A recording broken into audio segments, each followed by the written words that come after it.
You'll see a lot of branches like this all across town. You can see the tire marks left behind. Neighbors say that's not all the damage that was done. In fact, he tried to back up, ended up going into the neighbor's home. Look at all of this debris. Everywhere you go around town, there are reward signs for information. They get thousands of views. There are so many similar videos. Who grabbed a can of spray paint over the weekend, went to cars and homes. They did a lot of damage. The big update from police right now is they do have a 26-year-old Newton man in custody. This is going into their basement, and it's only getting worse. It's been a battle of technology versus Adam, and Adam, you finally won. It's a long day, as you can tell. It literally lifted this tree up from its roots. Give you an idea, I'm just under 6 feet tall, and it's bigger than I am. The fear tonight is this plane has crashed. As word comes in, U.S. officials are now investigating a possible case here of terrorism. These suspects apparently targeting students at BU with backpacks. Every day, Will, you have ridden your bike to school? Yeah, we got the seal of approval. Yeah, he's ready for tomorrow. Come on, Will, I'm going to beat you. All right. And the damage is just never ending here on Plum Island. In fact, this home right here will have to be taken down tomorrow. Adam, good morning. Well, good morning, Dan. From a very snowy Peterborough, New Hampshire, we're talking about a very historic storm here. Kim, surveillance cameras capturing this very brazen crime. The suspect walks in, his face covered. He's got a gun. The clerk right behind the counter. This is the part of town where families were trying to reunite with runners who were in the process of running the marathon. Boylston remains a crime scene tonight. You can see that it's still blocked off. It's been that way ever since Monday afternoon. Tim and Sarah, this is Lee's Trailer Park where that body was found. You can see right here that there's a lot of yellow crime scene tape. Chris, this all started around 7:15. Police say most of the victims here are students between the ages of 14 and 17 years old. Investigators, they are not leaving the scene anytime soon. It does not appear that this bus will be leaving the scene anytime soon. The truck went barreling right through the front door. Workers here at this animal shelter say there was a trail of evidence pinpointing exactly how this dog was stolen. They say this gate was locked over the weekend. And Brandon, we know the biker in this case was wearing a helmet just like this when he was struck and killed. Reed, it was like a scene from a movie. The entertainment district here in downtown Springfield shut down. Now, the blast was about a block this way. But my source is telling me right now that no body has been found. They are stressing that no body has been found right now. Authorities, as you can see behind me, they have a lot of this area just roped off. On this 4th of July, the town of Burlington came together. For a little boy, too young to understand just how powerful this moment really was. You could see it in his face. He's happy. And a lot of days he's not. 5-year-old Dougie Davis, an honorary firefighter for the day. He wants to be a fireman. Owning the town's parade. Everybody was on board. Everybody helped out. Firefighter Paul Cadillac helped bring Dougie's dream to life. It's an adult dream come true, too, sometimes. He's a member of Burlington Fire. He puts his fire gear on, he kind of feels invincible, like nothing can harm him. One of the guys now and forever. He's a real hero here. I mean, this kid's going through a whole bunch of stuff with being sick and everything, and he's an inspiration to all of us. And just look at that smile at the center of the celebration. It's been really hard to not tell him for a month. His parents, Angela and Rich, know what today really means. Just 5 years old, already facing an inoperable brain tumor. Every day is different, but our kids keep us going. Some days are good, some are bad. Today, unlike any other. He's not going to stop talking about it. In Burlington, Adam Harding, 7 News. Oh boy, there's your feel-good moment for this 4th of July. The Night Team's Adam Harding joins us with the very latest developments. All right, Sarah and Ryan, this is a complete mystery. Of the 239 on board, 3 of them, as you said, Americans. Tonight reports that as many as 20 of them all work for the same company based out of Texas. The fear tonight is this plane has crashed.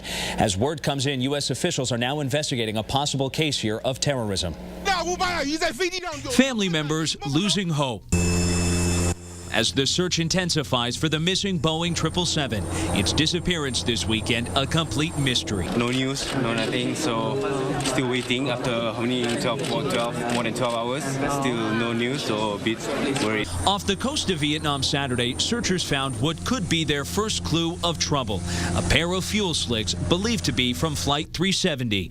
The plane took off from Malaysia, headed for Beijing, but less than 2 hours into the flight, the jet fell off the radar. Whatever happened was catastrophic and incapacitated the airplane such that the crew couldn't get a mayday call off. U.S. officials also confirmed to NBC News they're investigating a possible terrorism threat after 2 European men, once believed to be on board, were found safe on the ground. Each reported their passports stolen years ago in Thailand. To have 2 people traveling on false passports when a plane disappears from radar really gets people's attention, as it should. We now know the 53-year-old captain logged over 18,000 hours of flying time. The 27-year-old first officer was approaching 3,000 hours of experience. We are trying to do everything in our powers to find where the plane is. The 11-year-old plane had just been inspected 2 weeks ago and got the all clear. But in the summer of 2012, it lost the tip of a wing after clipping another plane on the ground in Shanghai. It's all playing into this bizarre and troubling investigation. That is something that certainly the investigators are going to look at. The U.S. has deployed a warship to the area the Boeing jet was last seen. Malaysian authorities have sent 15 planes of their own and another 9 ships looking for any signs. So we are doing everything that we can to ensure that every possible angle in this situation is addressed. For now, it remains a frustrating mystery for the families of the 239 feared dead. Days later, and still no answers. What happened during Flight 370? Right now at this hour, the search continues. It is now Sunday morning overseas. Still not one piece of concrete evidence that will tell investigators what exactly happened. Adam Harding, 7 News 19. Adam Harding live in Newtown. More on that. Amanda, this is the second crime scene. This is where Adam Lanza grew up and where investigators say he shot and killed his mother before going to the school. State police, they are here outside of the home looking for a motive. But people in town will tell you, a motive or not, it does not answer all of their questions. The healing just now beginning. It's just devastating. The heartache, the questions still linger. A memorial for the lives lost now growing. I don't know how we're going to heal from something like this. It's just so tragic. It's tragic. Investigators are now focused on Nancy Lanza's home, trying to find a motive. Her youngest son, the accused gunman. Pray for peace. Do I think the gun laws need to be changed? No. It's the person that does the killing, not the gun. Family members say Nancy was a survivalist, a so-called prepper who had a small collection of guns. Her family knew it. Self-defense, she lived alone. She was a female, lived alone, lived in a beautiful neighborhood. 7 News has learned federal investigators searched the records of this Danbury shooting range looking for clues. They didn't find any. Scrutinized every single name signed in for 2012, and there are thousands of them. And they determined that they had not ever been here. Investigators think he used his mother's arsenal to unleash terror at Sandy Hook Elementary. But why he targeted the school is a mystery. We now know his mother was never a full-time teacher there. Why did he go to that school? The husband of a kindergarten teacher who just last year taught half of the 20 children killed is desperately asking why. It's heart-wrenching. And the next week's going to be really much harder. We may never have all the answers, but this community is committed to healing together. Family members say Nancy Lanza was a loving mother and would have done anything for her son. Family members also say there were no indications, no warning signs that Adam Lanza could be capable of all of this. Reporting live in Newtown, Connecticut, Adam Harding, 7 News 19. Among the dozens hurt in Monday's blast, Lorraine Gagnon's cousin, who was cheering on the runners. Nobody knew where she was. Nobody really knew much of anything. Family members say she lost both of her legs. Her daughter also hurt in the chaos. We don't know anything about what's going on with her. All we know is that she's in a surgical unit. Celeste seems to think she has something in her leg. That's all Celeste knows. Mother and daughter are being treated at Boston Medical Center. Family members worry Lorraine's cousin has no idea she's lost her legs. I'm numb. I'm just numb. Lorraine's husband, who spent 4 years as an Army medic, ran the 3 miles from Charlestown to the blast site just to help. He had no idea at the time this tragedy would hit so close to home. It was definitely needed at the time, so I decided I had to go. When I got there, it was just chaotic. People were still trying to get out. The looks of terror on people's faces that I've seen tonight, it just something that's not going to go away for a while. I'm angry at the fact that this is happening in our backyard. I mean, this is something that you would see in a war zone, not something you'd see here in Boston.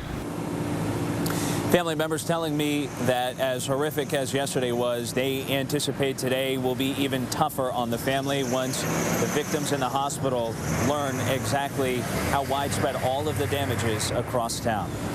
Live in Boston, Adam Harding, 7 News Today, New England. Adam, you were actually on assignment covering another story in Springfield, so you were there when it happened. So give us your experience. Tell us what it felt like, what you heard. You know, it was about 5:30, a few minutes before 5:30, and I'm sitting in our satellite truck, and all of a sudden, I just heard this explosion. It sounded like a sonic boom, and I knew it wasn't right next to me, but it was within maybe a mile or two. That's how close I could tell. It was that loud, and I looked at my photographer, Don Nelson, and I said, "Did you hear that? What was that?" It almost sounded like a rocket ship had just, gone right off in front of us. I mean, I don't know how else to explain it other than that.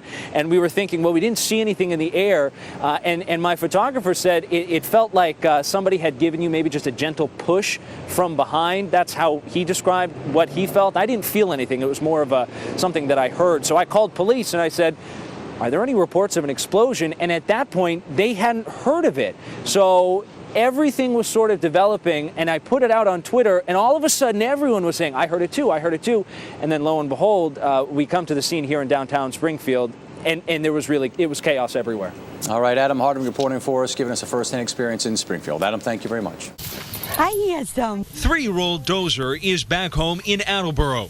What a happy ending, huh? 2 days after workers at this animal shelter say he was snatched up and stolen. As you can see here, they broke some of the wood. It was early Saturday morning. The lock was still intact on the gate. Workers noticed all the damage. This is the barbed wire that they snapped. Our fear was the worst. Dozer's cage was empty. It's not like the first dog that they saw that they took. Their beloved pit bull gone. So they just opened it, took him, kicked open the back gate, and off they went. Dozer's been at the shelter for more than a year. I don't think that this was a one-person job. Workers think he was targeted. We feared the worst, that somebody was going to take him for possible fighting or something of that nature. So we went into full mode. Volunteer searchers spent the weekend canvassing the town with flyers. Pulling out all the stops for this one because, we put our heart and souls into these dogs. He's a great dog. A tipster led workers to the missing dog's whereabouts. They won't say how they got him back, but confirm a criminal investigation is underway. The bottom line is he's back, he's safe, and our goal right now will be obviously to bring justice to who took him and to get him into a home. Dozer's cage is still empty, but he'll be coming back here to the animal shelter shortly. Flyers like this, they put about 2,700 up across town when Dozer went missing. They've all since come down. Workers say they are working to improve measures around the facility to make sure something like this never happens again. Police so far, they have not said if they have any suspects in this case. In Attleboro, Adam Harding, 7 News 19.